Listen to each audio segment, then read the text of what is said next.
تزکیہ نفس کا مطلب صرف اتنا ہے کہ اپنے نفس کو مرضیات ربانی پر ڈال دینا اور خواہشات نفس سے خود کو روک لینا۔ مرضیات ربانی کیا ہے؟ انہوں جو کرو بولے وہ مرضیات ربانی، انہوں جو نکو کرو بولے اس سے رک جانا مرضیات ربانی۔ اتنا آسان ہے۔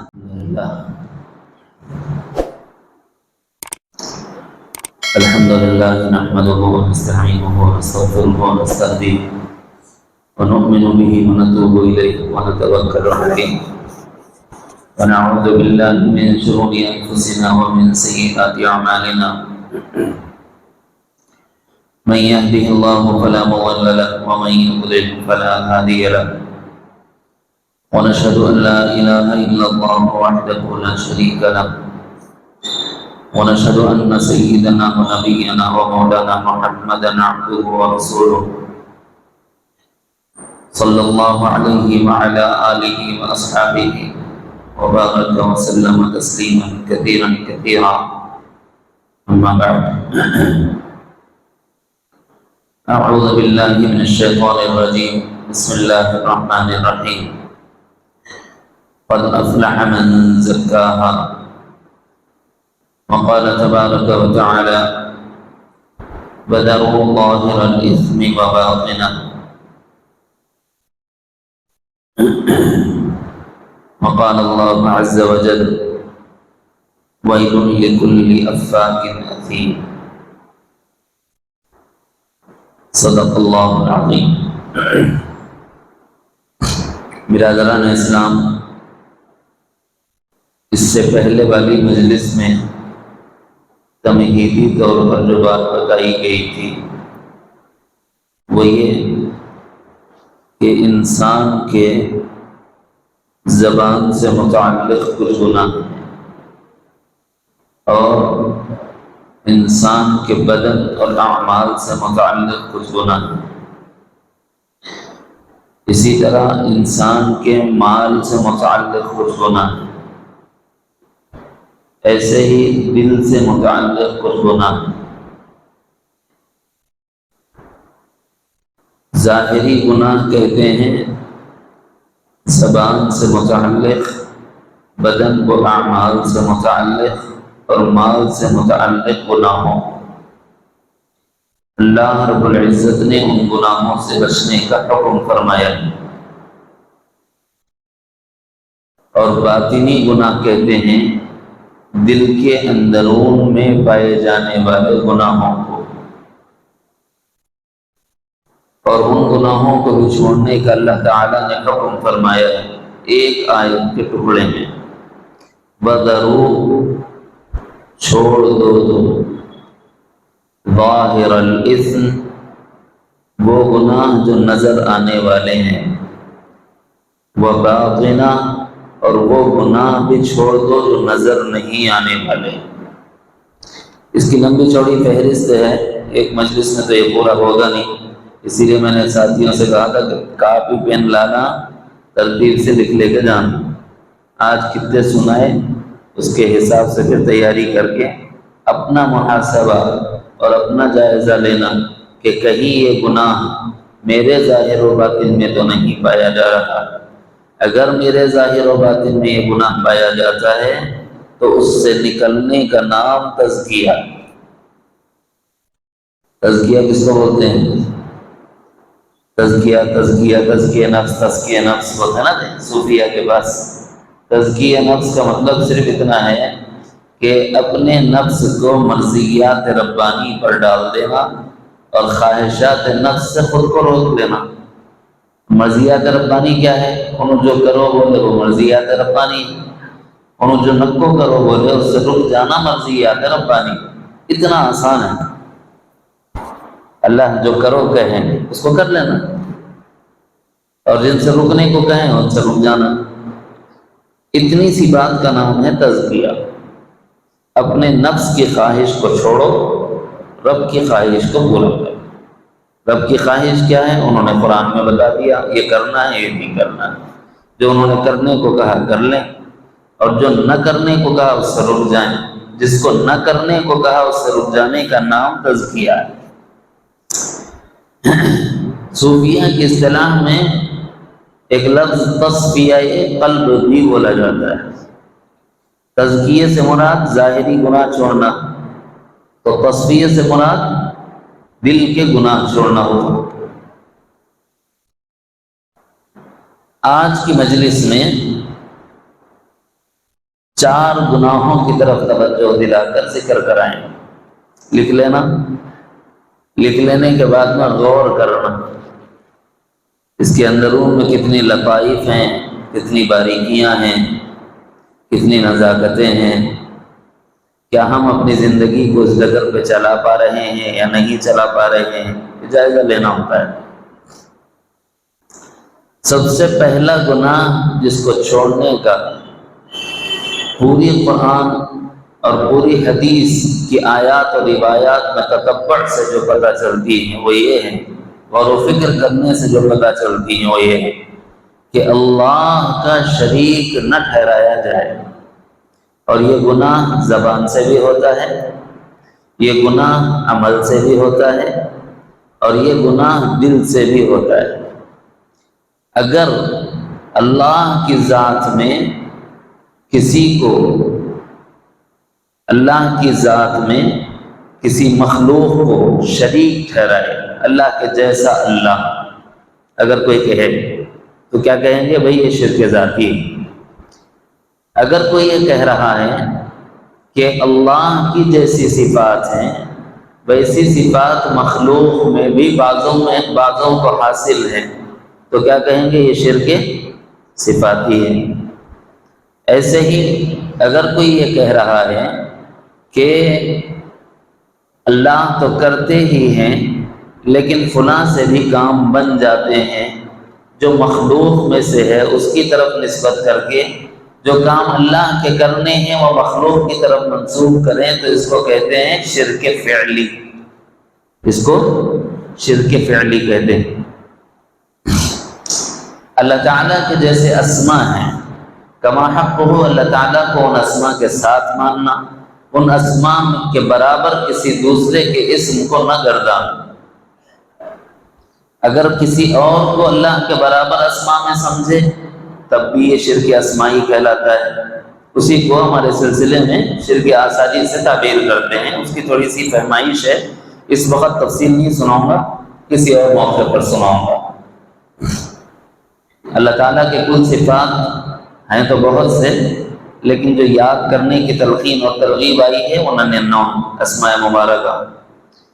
یہ 99 اسماء ہمارے کام بن جاتے ہیں اس لیے ہمیں یاد دلائے گئے ہیں۔ باقی ان میں سے 28 اللہ تعالیٰ کے نام ہیں جو ان تمام کا مرکز ہیں، اور پھر امہات الصفات ان کا منبع ہیں، 7 صفات جس کو امہات الصفات کہا جاتا ہے۔ تو یہ توحید اسمائی میں بیان ہوتا ہے، اپنے اپنے موقع پر آئے گا۔ اس وقت صرف یہ بتانا چاہتے ہیں کہ اللہ کی ذات میں کسی کو شریک ٹھہرانا گناہ کبیرہ ہے، اللہ کی صفات میں کسی کو شریک ٹھہرانا گناہ کبیرہ ہے، اللہ کے افعال میں کسی دوسرے کو اللہ کا ہمسر سمجھنا یہ شرک فعلی کہلاتا ہے، گناہ کبیرہ ہے۔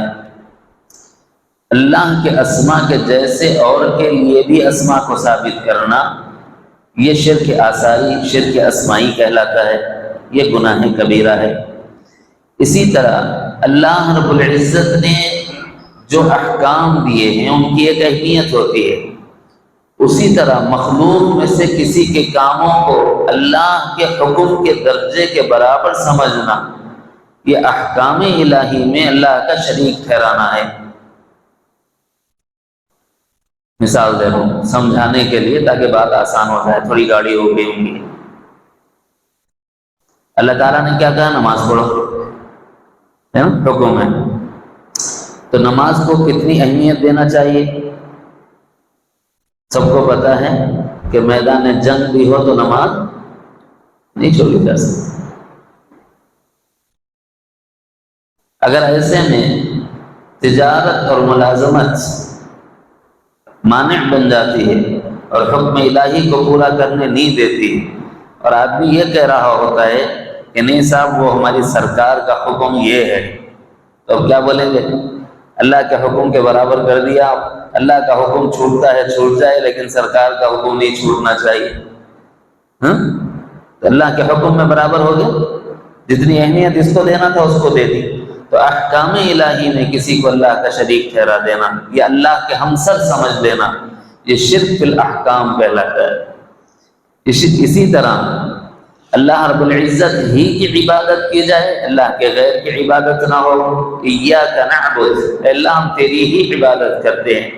لیکن بندہ جب کسی اور کو بھی اسی بندگی کے لائق سمجھتا ہے, اسی تعظیم کا حقدار اور مستحق سمجھتا ہے, اس کے سامنے بھی ایسے ہی اظہار تذلل اور اظہار عاجزی کرتا ہے جیسے اللہ رب العزت کے سامنے اپنی نیاز بندی کا اظہار کرتا ہے, اپنے جبین نیاز کو جھکاتا ہے. ایسے مخلوق کے آگے اگر بندہ اپنی جبینوں کو جھکائے تو اس کا مطلب یہ ہے کہ یہ بندہ اللہ تعالیٰ کی عبادت میں مخلوق کو بھی اللہ کا ہمسر سمجھتا ہے اور اللہ کے برابر شریک گردانتا ہے. تو یہ شرک فی العبادت کہلاتا ہے. تو موٹی بات یاد رکھیں, ایک ہے شرک, یہ ہے گناہ کبیرہ, اور یہ ایک ایسا گناہ ہے جس کے بارے میں اللہ تعالیٰ نے قرآن مجید میں فرما دیا, ان اللہ لا یغفر ان یشرک بہ. کہ اللہ کو اس قدر ناپسند ہے کہ اللہ رب العزت ہر گناہ معاف کر سکتے ہیں لیکن شرک کا گناہ معاف نہیں کر سکتے. تو پہلا حکم کیا ہوا؟ شرک سے اپنے آپ کو بچاؤ. اب شرک کی پھر کتنے قسمیں میں نے آپ کو سنا دی. شرک توحید فی الاسماء, توحید فی الافعال, توحید فی الصفات, توحید فی الذات, توحید فی الاحکام, توحید فی العبادات. یہ 6 قسم کے شرک بتائے گئے. اس سے نکلنے کا نام اللہ تعالیٰ کو اس میں خالص کر دینا, ان کو یکتا جاننا.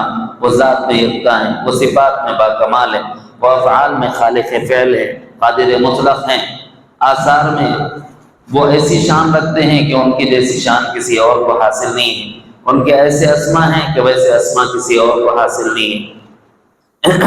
اسی طرح احکام میں وہ شان رکھتے ہیں کہ ان کے برابر کا کوئی نہیں.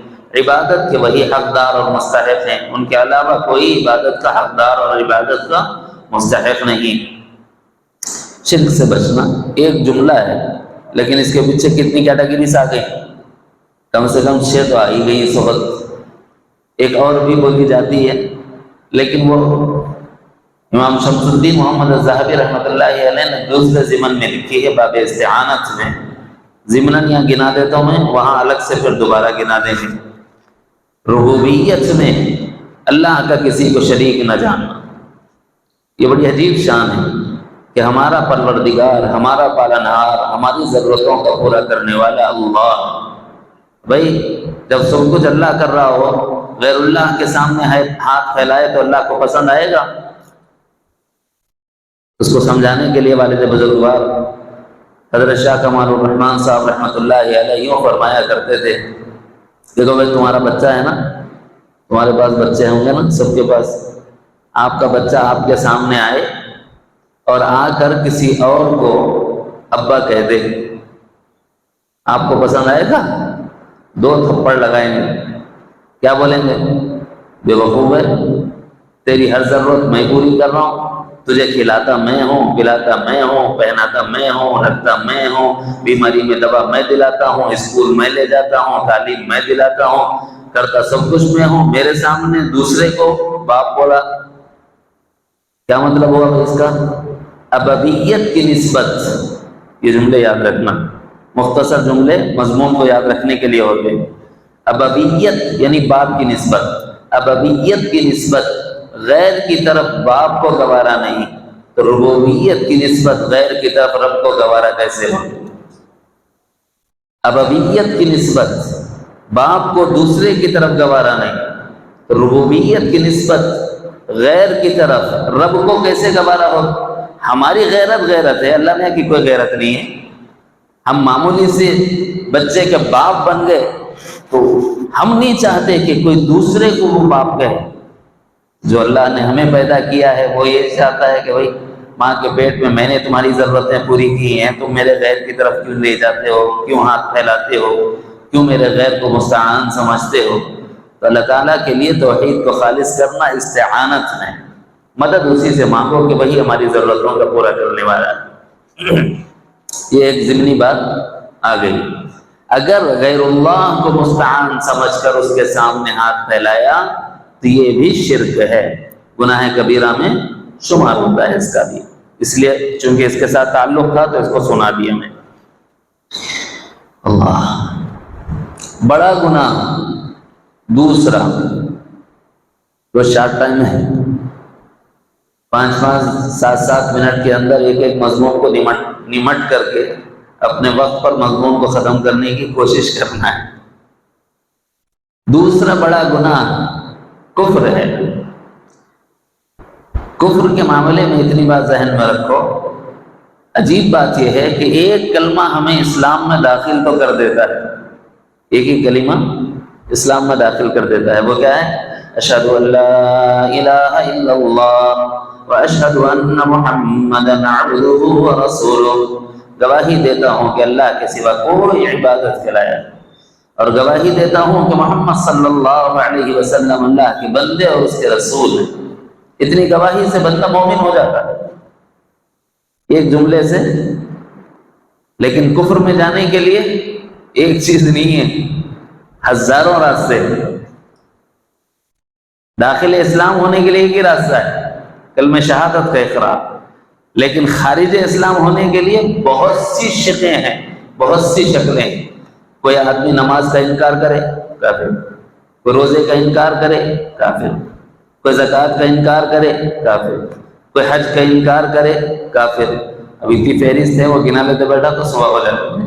مختصر لفظوں میں جو چیز ضروریات دین میں سے ہے اس کا انکار کر دینا کفر ہے۔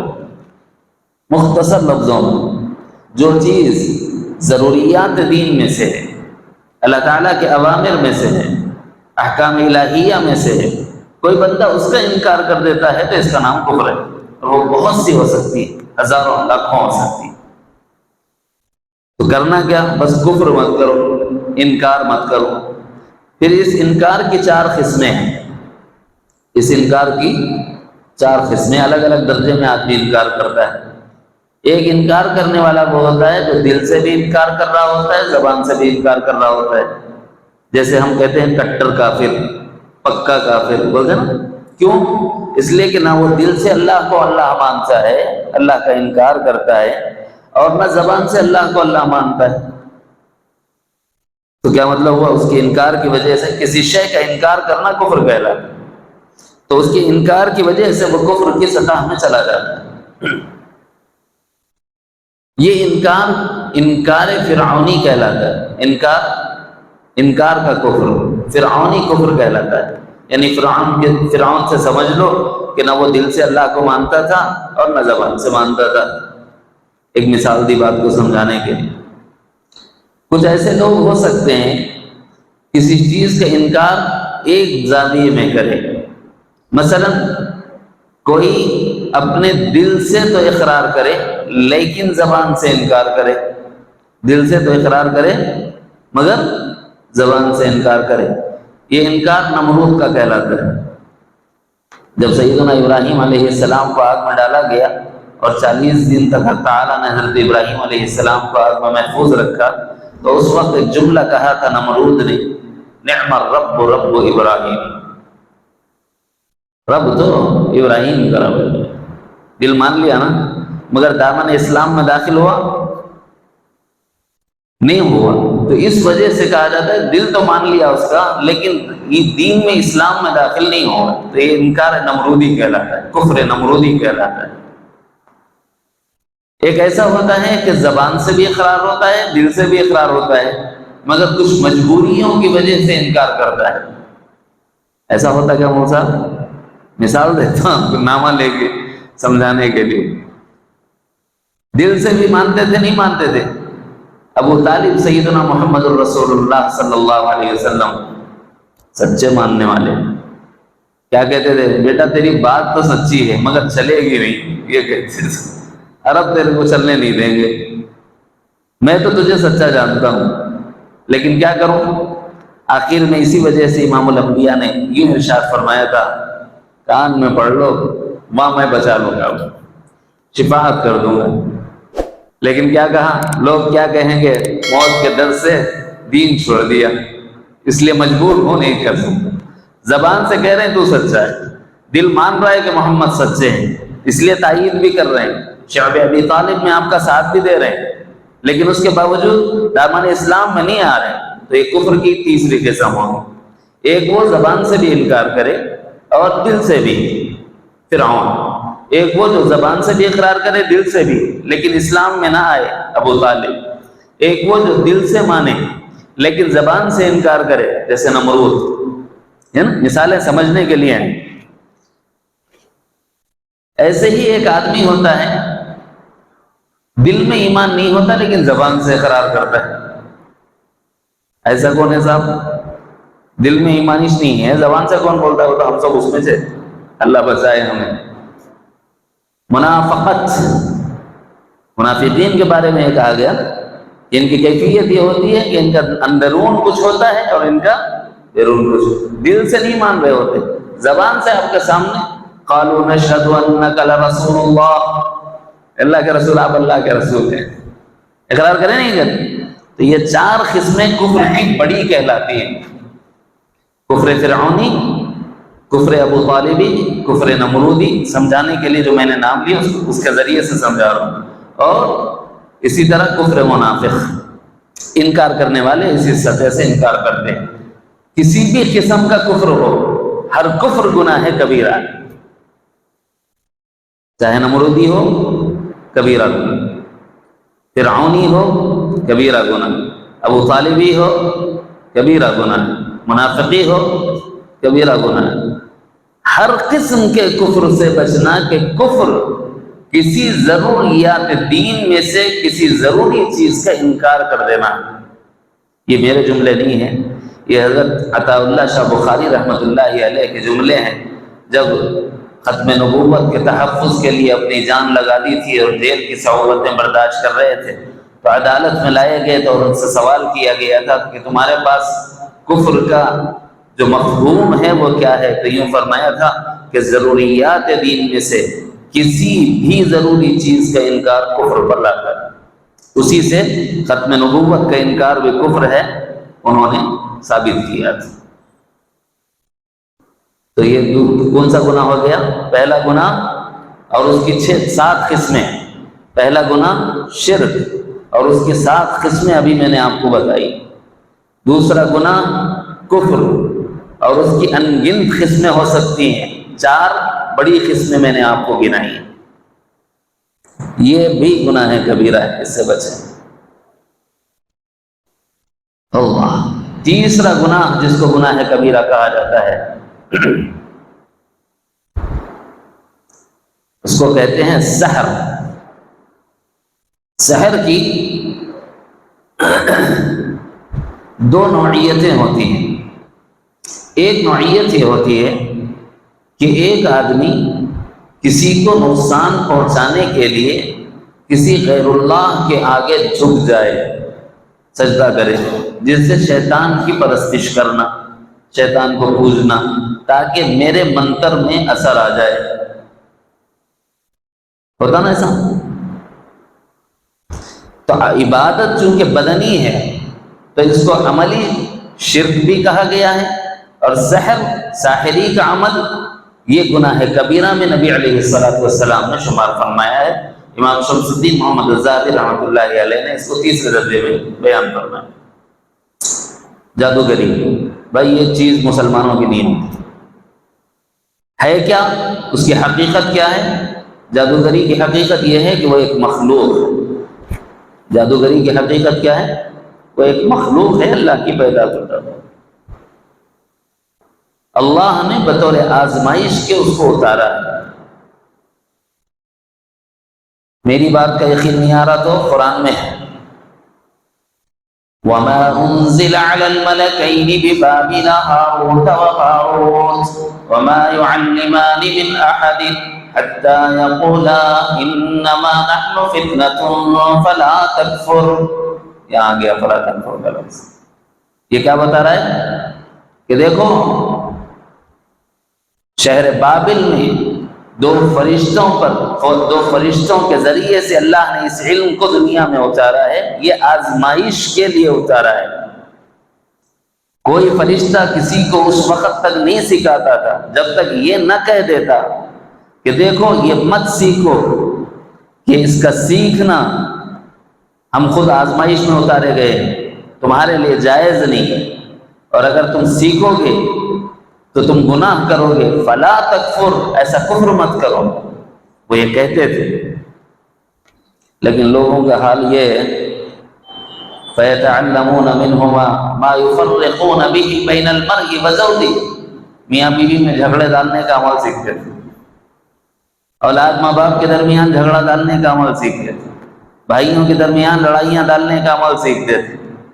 تو اس گناہ کو کیا کہا گیا؟ فلا تکفر سے یہ ثابت کیا گیا ہے کہ یہ گناہ کبیرہ ہے، کفر کے درجے تک پہنچا دیتا ہے، نہیں کرو ایسا کام۔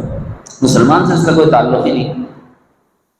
مسلمان کو اگر کوئی مرض پیش آ گیا تو اس کو قرآن پڑھ لینا چاہیے، سورہ فاتحہ ہے، آیت الکرسی ہے، سورہ اخلاص ہے، سورہ فلق، سورہ ناس ہے، سورہ بقرہ کی آخری آیات ہیں، سورہ حشر کی آخری آیات ہیں، یہ خلاصہ ہے۔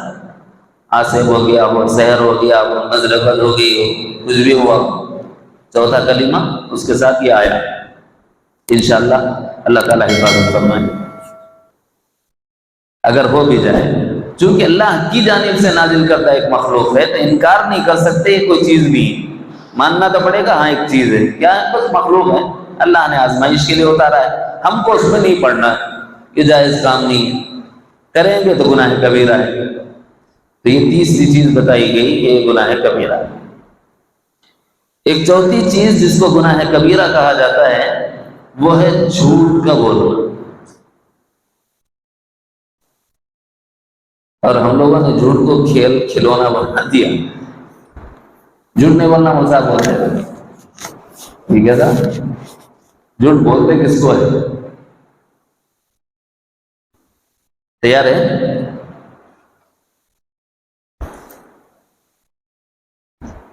بظاہر دیکھنے میں ایک چھوٹا سا جملہ ہے، بظاہر دیکھنے میں ایک چھوٹا سا جملہ ہے، وہ ہے جھوٹ۔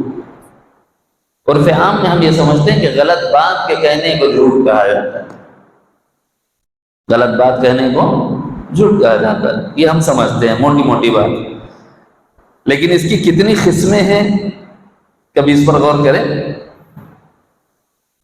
آج سے کر لو۔ قرآن مجید یہ کہتا ہے کہ جھوٹ کی بہت سی قسمیں ہیں، اس میں سے پہلی قسم اللہ تعالیٰ پر جھوٹ بولنا ہے۔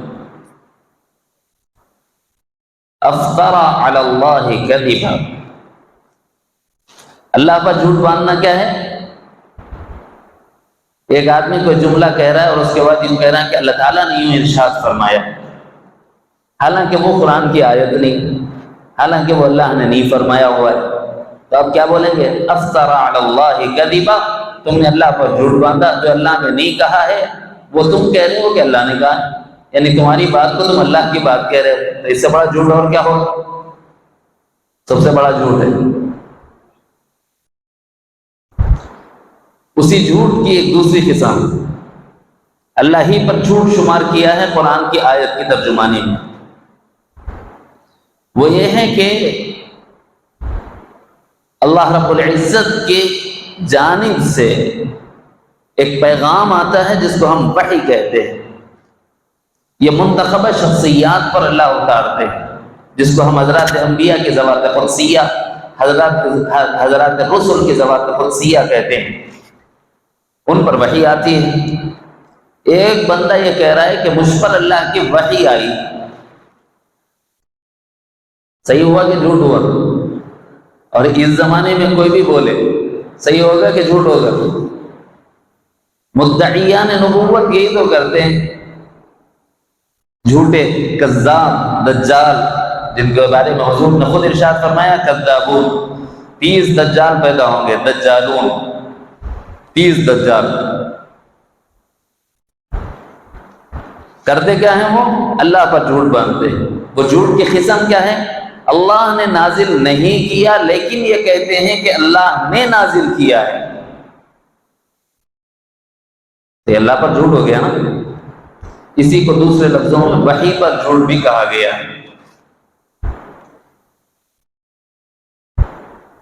ایک تیسری قسم ہے حق تعالی جل جلالہ عما نوالہ نے قرآن اتارا ہماری اور آپ کی رہبری اور رہنمائی کے لیے، اور قیامت تک آنے والی نسل انسانی کی رہبری اور رہنمائی کے لیے۔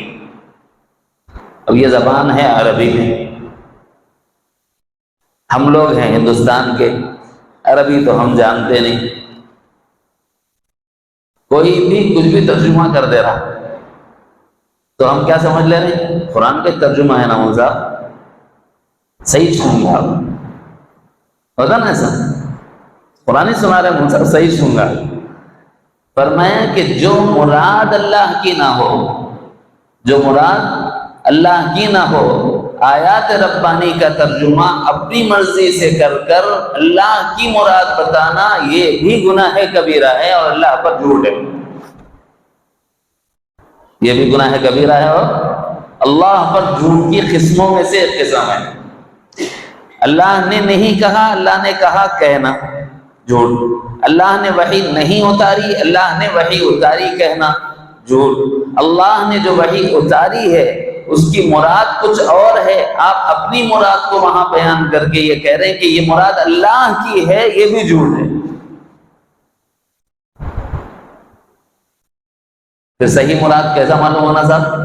ترجمہ تو حضور تو ہے نہیں کہ کر کے سنائیں گے، مگر یاد رکھو حضور نے اپنے زمانے میں ہی اس کی تفسیر کر دی۔ حضور کی عملی زندگی قرآن کی تفسیر، سیرت مبارکہ حضور کی تفسیر، قرآن کی حضور پر اترے قرآن کی تفسیر، صحابہ کی زندگی قرآن مجید کی ترجمانی ہے، وہ قرآن کے مفاہیم پر چلا کرتے تھے۔ آثار صحابہ سے جو ترجمہ میل کھائے، جو تفسیر میل کھائے، یوں سمجھ لو یہ درست ہے، اور جو آثار صحابہ سے نہ ملے یہ سمجھ لو کہ اس میں گڑبڑ، تفسیر میں کہاں گڑبڑ ہوتی ہے، اور یہ بھی اللہ پر جھوٹ ہے۔ ایک اور شکل ہے، تفسیر کرتے ہوئے ایک آدمی ارادتاً معنی کو بدل رہا، یہ بھی گناہ کبیرہ ہے۔ کوئی آدمی ایسا کرتا ہے، ایسا ہو چکا ہے، ارادتاً معنی بدل دیے اور اپنی مرضیاں تھوپ رہے ہیں۔ ایک طبقہ ہے حیدرآباد میں پایا جاتا ہے، یہاں کا پتہ نہیں یا نہیں ہے تو اللہ تعالیٰ محفوظ رکھے اس فتنے سے، خود کو اہل قرآن کہتے ہیں، قرآن سے باہر جھانکنا نہیں بولتے ہو، پوری زندگی قرآن میں ہے بس ہے کافی ہے بولتے ہیں۔ لیکن عجیب بات یہ ہے کہ قرآن کی منمانی تعبیرات کرتے ہیں اور خود قرآن مجید کی بہت سی آیات کا انکار کر دیتے ہیں۔ تو اس کا کیا مطلب ہے صاحب؟ کچھ لوگ ہیں بالعمد بالارادہ منشاء ربانی کو امت کے سامنے نہیں رکھتے، چھپاتے ہیں، اپنے منشے کو اس میں پیش کرتے ہیں۔ تو جو اپنے منشے کو قرآن بتا کر پیش کرے وہ گناہ کبیرہ کا مرتکب۔ اگر ایک شق یہ بھی ہے کہ مفسر قرآن تفسیر کرتے ہوئے کوئی خطا کرے، اس کا ارادہ نہیں تھا غلطی کرنے کا، لیکن وہ مراد تک نہیں پہنچ سکا، مفہوم تک نہیں پہنچ سکا، اب کیا ہے؟ حضرات محققین یہ فرماتے ہیں کہ اللہ تعالیٰ اس کے ساتھ درگزر کا معاملہ کریں گے۔ کیوں؟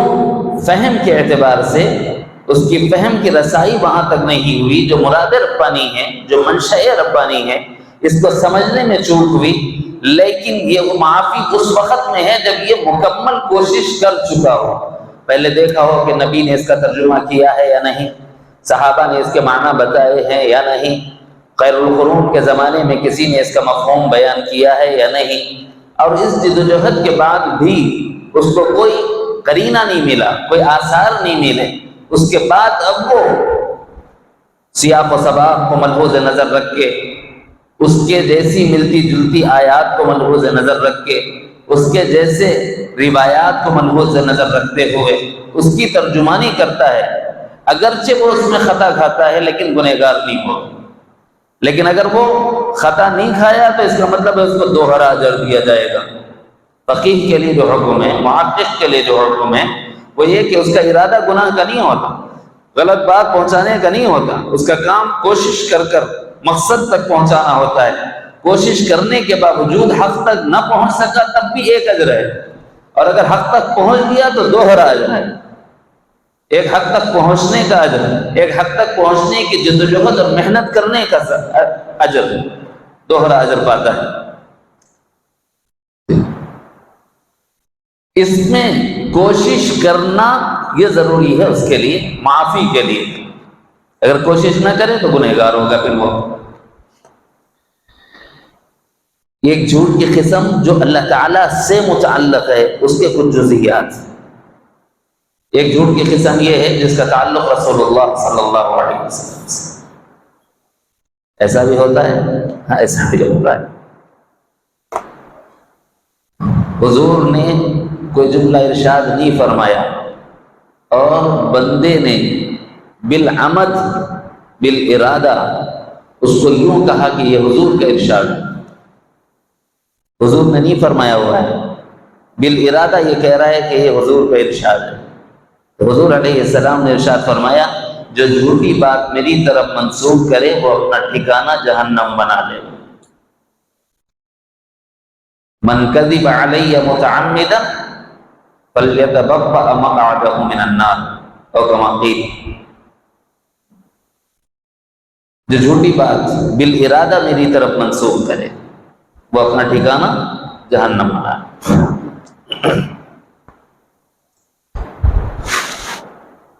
ایک جملہ حضور نے ارشاد فرمایا لیکن بندے کو تحقیق نہیں ہے، صرف قلبی عناد کی وجہ سے کہ اس کا منشا پورا نہیں ہو رہا ہے، اس نے حدیث کا انکار کر دیا، تب بھی یہ جھوٹ، سچ کو نہ ماننے کا جھوٹ۔ یہ دوسری قسم سرکار کی طرف۔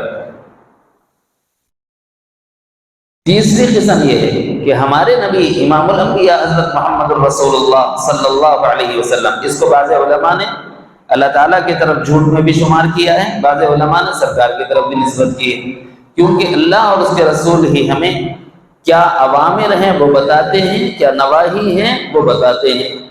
اللہ نے ایک چیز حلال کی ہو، بندہ اسے حرام کہے تو یہ اللہ پر جھوٹ۔ اللہ نے ایک چیز حرام کی ہو، بندہ اسے حلال کہے تو اللہ پر جھوٹ۔ کہ نبی علیہ السلام نے کسی چیز کو حلال قرار دیا ہو، بندہ اسے حرام کہے تو یہ نبی پر جھوٹ۔ نبی علیہ السلام نے کسی چیز کو حرام قرار دیا ہو، بندہ امتی اسے حلال کہے تو یہ نبی پر جھوٹ۔ سمجھ آئے؟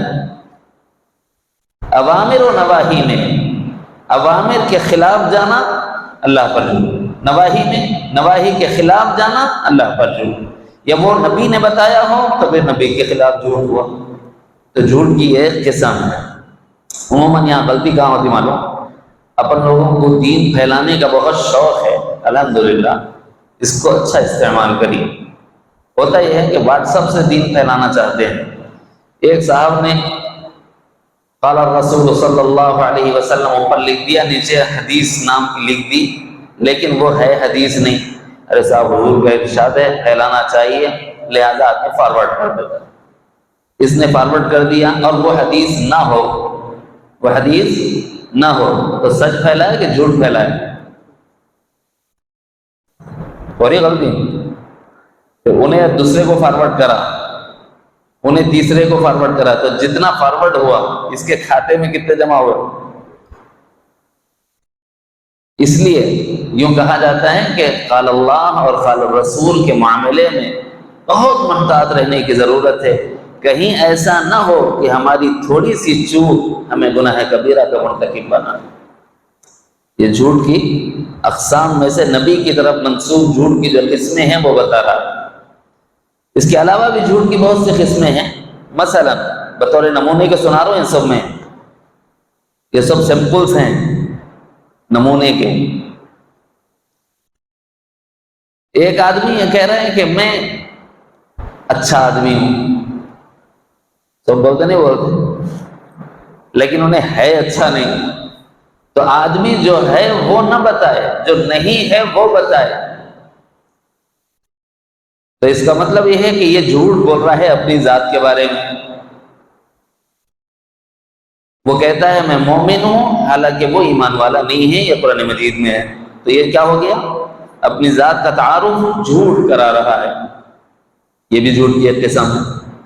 اسی طرح ایک آدمی اسی ضمن میں، اسی طرح ایک آدمی متقی اور پرہیزگار نہیں ہے، میرے جیسا گنہگار ہے، لیکن اپنے کو متقی بتا لیتے بر رہا، تو اللہ تعالیٰ کیا فرماتے ہیں؟ فَلَا تُزَكُّوا أَنفُسَكُمْ هُوَ أَعْلَمُ بِمَنِ اتَّقَىٰ۔ بہت پاک باز بن رہا، بیٹھ، معلوم ہے تو کتنے پانی میں ہے۔ یہ محاورتی ترجمہ کہلاتا ہے، سب کو سمجھ میں آنے کے لیے۔ اپنے آپ کو پاک باز مت جتلاؤ، اللہ جانتا ہے کون کتنا زیادہ اللہ سے ڈرنے والا ہے۔ آدمی پاکیزہ نہیں، خود کو پاکیزہ ظاہر کرنا گناہ کبیرہ، مومن نہیں، خود کو مومن ظاہر کرنا گناہ کبیرہ، صالح نہیں، خود کو صالح ظاہر کرنا گناہ کبیرہ۔ یہ جھوٹ ہے، اس واسطے گناہ کبیرہ۔ اپنے بارے میں غلط بات بتا رہا ہے، اپنا غلط تعارف کرا رہا۔ اسی طرح ایک آدمی تجارت کر رہا ہو، تجارت کرتے ہوئے یہ کہہ رہا ہے کہ صاحب یہ چیز اچھی ہے لے لو، حالانکہ اس کے دل کو معلوم ہے کہ یہ چیز اچھی نہیں ہے، بک جانا بول کے اس کی بیجا تعریف کر رہا ہے۔ یہ سچ ہے کہ جھوٹ ہے؟ سب کو معلوم ہے یہ جھوٹ کی اقسام میں سے ایک قسم ہے۔ اسی طرح ایک آدمی جھوٹی گواہی دیتا ہے، وقول الزور وشہادۃ الزور کا لفظ حضور علیہ السلام نے بار بار دہرایا، اتنی بار دہرایا کہ صحابہ کرام نے کہا کاش حضور خاموش ہو جاتے، کیونکہ اتنی بار دہرایا، اس کے بعد اگر اس معاملے میں احتیاط نہ برتی گئی تو اللہ کا عذاب یقینی ہے، اتنی بار دہرایا۔ وقول الزور وشہادۃ الزور، جھوٹی بات کہنا، جھوٹی قسم کھانا اور جھوٹی گواہی دینا معاشرے میں عام ہے۔ بات بات میں قسم، اللہ کی قسم مصعب بولنا چاہیے، بھائی ایسا نہیں ہے، جھوٹی قسمیں نہ کھائے تو اگر کوئی ایسا کرتا ہے تو اللہ کا عذاب قریب ہے۔ اس قدر شدید بڑا گناہ ہے، اللہ تعالیٰ کی عظمت کے مقابلے میں تم نے جو قسم کھائی ہے غلط، کہاں اللہ تعالیٰ اور ان کا نام کس کام کے لیے تم استعمال کر رہے ہو؟ تجارت میں جھوٹ، جھوٹ کی اقسام میں سے یہ ہے کہ آدمی چیز خراب ہے اچھی بول کر بیچے۔ جھوٹ کی اقسام میں سے یہ ہے کہ جھوٹی شہادت، جھوٹی گواہی دے۔ نہیں سمجھ میں آیا تو اس کو تھوڑا اور بول دو، جھوٹی گواہی کس کو بولتے ہیں؟ ایک آدمی کی شادی ہونا ہے، دریافت کرتے نہیں، ذرا جا کے معلوم کرو بھائی اچھا ہے نہیں ہے، اپنی اس سے لڑائی ہے، اپنا اس کے ساتھ ٹاکا ہے، آگے ہمارے سے پوچھ رہے اجی موسیٰ وہ تمہارے پڑوسی ہے، کیسے بیٹی گڑے میں ڈالو، اس کو دینے سے اچھا ہے۔ تو یہ کیا ہوا؟ کیوں بولا آپ نے؟ یہ اس لیے بولا کہ آپ کی اس سے دشمنی ہے، تو اچھے آدمی کو آپ نے برا بتا دیا تاکہ اس کا رشتہ نہ ہو، تو یہ جھوٹی گواہی ہوئی نا۔ اب میرا مثال دے رہا ہوں، میرا ایک دوست ہے، اب وہ بیچارہ شربت کلو باد مغرب ہلو ہلو کا عادی ہے، اب اس کا رشتہ آ گیا۔ حدیث میں ہے کہ بھائی آدمی اپنے دوست کے دین پہ ہوتا ہے، لہٰذا اس کے دوستوں سے دریافت کریں گے انہیں کیسا ہے، آگے پوچھ رہے ہیں صاحب تمہارے دوست ہیں نا انہوں کیسے ہے؟ ارے بھائی انہیں شام کو جاتا بولے تو شادی ہوتی ہے، پہلے ہو جان دے بعد میں چھوڑ دیتا ہوں انہیں۔ آپ اپنے حسن زن کی بنیاد پر اس آدمی کے بارے میں غلط بات بتا رہے ہیں، اب شادی ہو گئی بعد میں بیچاری سر پھیر رہی، یہ کام پھنسا دیا ہمارے اماں بابا کو۔ مسئلہ سمجھ آ گیا؟ غلط بات کہہ دینا دوستی، اپنی دوستی کی وجہ سے، بھائی میری دوستی خراب نہ ہو جائے، تو ایسی صورت میں یہ جو جھوٹی گواہی آپ نے دی ہے، اب اللہ کا عذاب نہ آئے تو پھر اور کیا ہو؟ اور ہم نے کن کن کاموں میں کر رکھا ہے، اپنا جائزہ لینے کی ضرورت ہے۔ اسی طرح جھوٹ کی اقسام میں سے ایک قسم یہ ہے کہ اپنے بچوں کو بہلانے کے لیے ہم جھوٹ بول دیتے ہیں، چلو میرے ساتھ چاکلیٹ دلا کے لا دو، بولے ارادہ دل میں نہیں ہے دلانے کا، اس کو خاموش بٹھانا ہے خالی۔ اب یہ اس کا جو جملہ ہے یہ جھوٹ ہے، یہ میں نہیں کہہ رہا، امام الانبیاء سرور دو عالم جناب محمد رسول اللہ صلی اللہ علیہ وسلم نے خبر دی۔ ایک خاتون کو دیکھا، صحابیہ ہیں، وہ اپنے بچی کو بلا رہی ہیں، بچے کو کھیل رہا تھا جو باہر تھا، اسے گھر کے اندر بلا رہے ہیں، اندر آ جاؤ میں تمہیں کھجور دوں گی، ان کے ہاتھ میں کھجور تھا۔ حضور نے دیکھ لیا، حضور نے پوچھا کیا تمہارا ارادہ ہے کہ وہ اندر آئے تو اسے دے دے؟ انہوں نے کہا کہ یا رسول اللہ میرا ارادہ ہے بچے کو اندر آیا تو دے دوں گی، اسے دینے کے لیے میں نے بلایا۔ فرمایا اگر تمہارا ارادہ دینے کا نہ ہوتا تو یہ تمہارا کرنا جھوٹ ہوتا، بہلانے کے لیے جھوٹ بولنا، آؤ یہ دیں گے، آؤ یہ دلائیں گے، ہماری یہ بات مانو یہ کریں گے، بہلانے کے لیے، ٹالنے کے لیے نہیں کر سکتے ایسا، یہ بھی جھوٹ کی قسم ہوتا ہے اور یہ گناہ کبیرہ ہے، صغیرہ گناہ نہیں ہوتا۔ ایک آدمی ہے ہنسانے کے لیے جھوٹ بول رہا ہے، ایسا ہوتا نا، جتنے بھی رہتے ہیں ہنسانے والے وہ سب کے سب جھوٹ بولتے ہیں، اور حدیث میں ہے کہ لوگوں کو ہنسانے کے لیے جھوٹ بولنے والا بھی گناہ کبیرہ کا مرتکب ہے۔ کسی کو ہنسانے کے لیے آپ جھوٹ نہیں بول سکتے، سچ بول کے ہنساؤ، جھوٹ کی اجازت نہیں ہے۔ تو یہ جھوٹ کی کتنی قسمیں ہو گئی؟ ایک لفظ ہے جھوٹ، لیکن قسمیں کتنی ہو گئی اس کی؟ شرک قولی، زبان سے ادا ہونے والا، یہ گناہ کبیرہ ہے، اس کی 6-7 قسمیں گنائی۔ کفر، زبان سے ہونے والا، اس کی 4 بڑی قسمیں گنائی، مختلف اس کی شکلیں ہو سکتی ہیں، یہ بتا دیا ہے۔ جادوگری کا فن سیکھنا اور اپنی زبان کے ذریعے سے منتروں کا پڑھنا، یہ گناہ کبیرہ ہے۔ پھر ایک جملہ کہا گیا جھوٹ، یہ گناہ کبیرہ ہے، اور آج میں نے جن ناموں کا انتخاب کیا ہے ان سب کا تعلق زبان سے ہے۔ اسی لیے کہنے والوں نے کہا ہے جرمہ صغیر و جرمہ کبیر، دیکھنے میں ایک چھوٹا سا گوشت کا لوتھڑا ہے لیکن اس کے کرائم بہت بڑے بڑے ہیں۔ جرمہ صغیر، یہ گوشت کا ہے چھوٹا ٹکڑا، لیکن وہ جرمہ کبیر، اس کے جو جرائم ہیں وہ بہت بڑے۔ یہ ابھی ابتدا ہے، پورے نہیں ہوئے، لکھ لو ابتدا میں یہ زبان سے ہونے والے گناہ گنائے جا رہے ہیں۔ آج کتنے گنائے؟ 4۔ شرک سے بچو، گناہ کبیرہ ہے۔ کفر سے بچو، گناہ کبیرہ ہے۔ سحر ساحری کے منتروں سے بچو، یہ گناہ کبیرہ ہے۔ اسی طرح جھوٹ سے بچو، اس کا مطلب ہے جھوٹ کی جملہ قسموں سے بچو۔ اسی لیے صوفیہ نے کہا خواہی کے شبت دل تو چوں آئینہ، دہ چیز بروں کو نزدرون سینہ، حرص و عمل و غضب و دروغ و غیبت، حسد و بخل و ریا و کبر و کینہ۔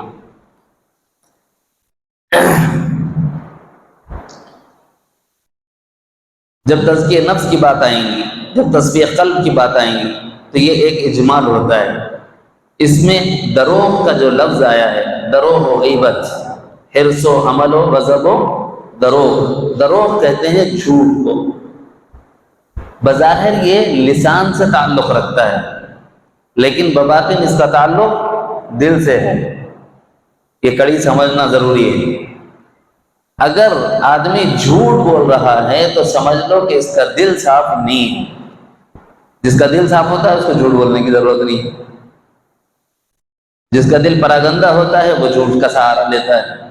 اسی لیے صوفیہ یہ کہہ رہے ہیں کہ بظاہر زبان سے ہونے والے گناہوں میں اس کو شمار کیا گیا ہے، لیکن صوفیہ اس پر مجاہدہ کراتے ہیں تاکہ دل پاک ہو، اندر پاک رہا تو زبان صاف ہو جائے گی، اور اللہ تعالیٰ کے انوارات کا ورود ہوگا جب دل پاک ہوگا۔